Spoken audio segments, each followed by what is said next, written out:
So in this video, we are going to discuss about the transformer.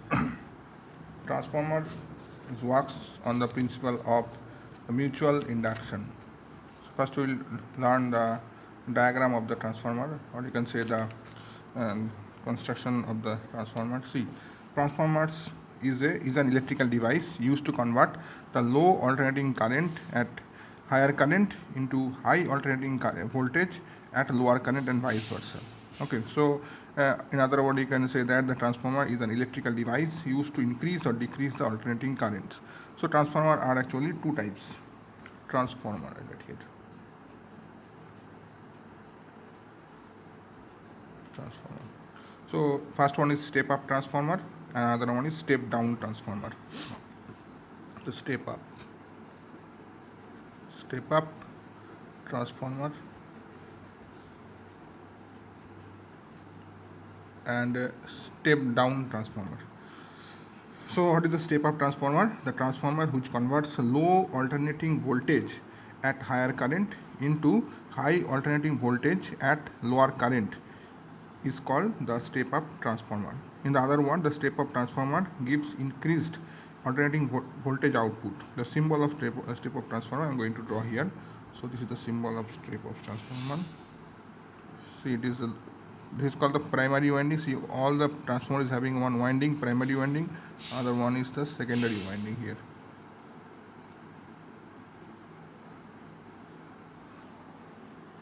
It's called the secondary winding. Now in the step up transformer, this is a step up, and step down transformer is a step up and step down.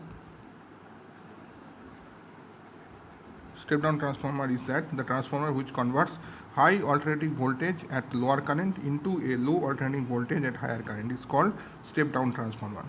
In other words, you can say that a step down transformer gives decreasing alternating voltage. The symbol of step down transformer will be different. Just see, primary winding will be bigger and secondary winding will be smaller in size. So this is step down and this one is step up. When you draw, like normally when you draw the transformer is having one primary coil. First we'll draw the core of the transformer. This is called the core of the transformer. In transformer it is having one primary coil.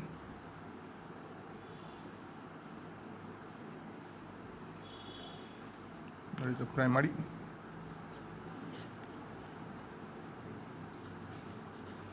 Another one is the secondary.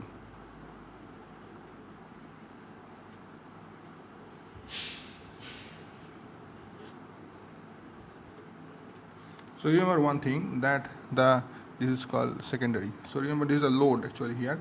So this is the core. This is called the laminated core. It will look like this, laminated core. So you know that why it is laminated core, because to reduce the ED current.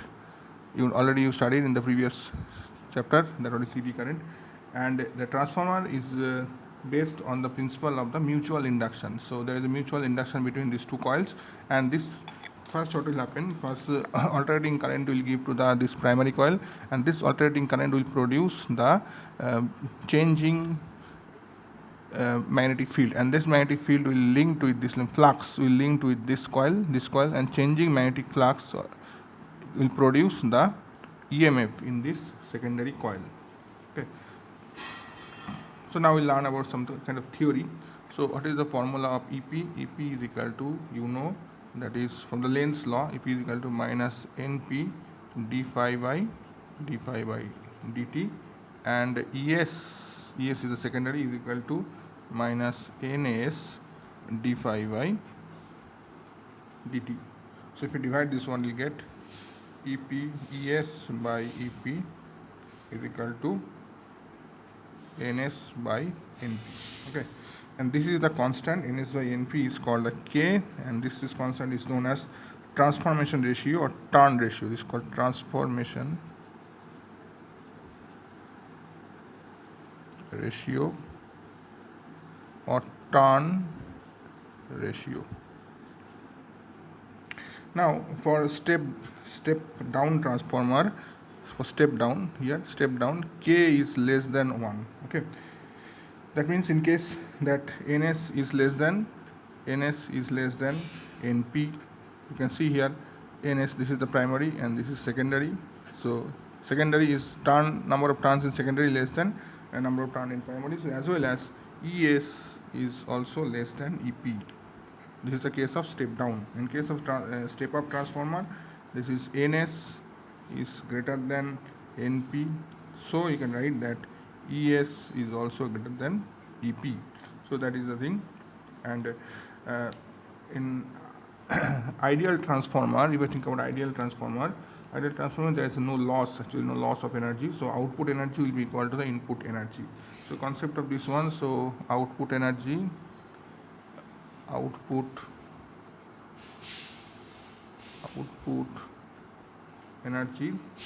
is equal to Es Is, secondary energy, and input energy, input is how much? EPIP. Okay, EPIP. So you can equate these two things. Es, because input is equal to output in case of no loss. So Es is equal to Ep if we write. So you can write Es is equal to EPIP. So from here you can write that Es by Ep is equal to Ip by Is. So this is another relation. Or you can write that from here E is directly proportional to 1 by I. So this is also a very important relation. So you can understand that EMF will increase but the current will decrease. So you can also find out the efficiency of the transformer. Efficiency will be the ratio of these two things. Efficiency, eta is called the efficiency. Output by input, that means Es, Is and Ep, Ip, that is called the efficiency of the transformer. Now the transformer having different type of losses. So first one thing that for an ideal transformer the efficiency will be 100%, but in real the efficiency varies from 90 to 99%. Okay, but that nothing is ideal. Some energy will be lost. Energy loss in the transformer we'll discuss now. So there are different type of losses. First one is copper losses. So energy lost in the winding of the transformer is known as the copper losses. So primary and secondary coils of the transformers are generally made of copper wires. So this copper wires having some resistance, and when the current I flows through this wire produces the I square R, power loss. I square R will be produced, which is no use of that one. So that is the loss. So this loss appears to the as the heat produced in the primary and the secondary coils. So copper loss can be reduced by using the thick wires of the windings. So you know, if the thick wire is there, the resistance can be reduced because R is inversely proportional to the cross-sectional area. Next one is flux leakage losses. So actually the transformer works on the principle of the mutual induction. If the flux linkage is not proper, then the transformers will be some losses. So in actual transformer, the coupling between the primary and secondary coil is not perfect. Okay, so it means that the magnetic flux linked with the primary coil is not equal to the magnetic flux linked with the secondary coil. So a certain amount of electrical energy supplied to the primary is wasted. Next one is iron losses. So there are like different type of iron losses are there. So main things are the copper losses, flux linkage losses, and iron losses. In the iron losses, there are two things are there. One is the eddy current losses.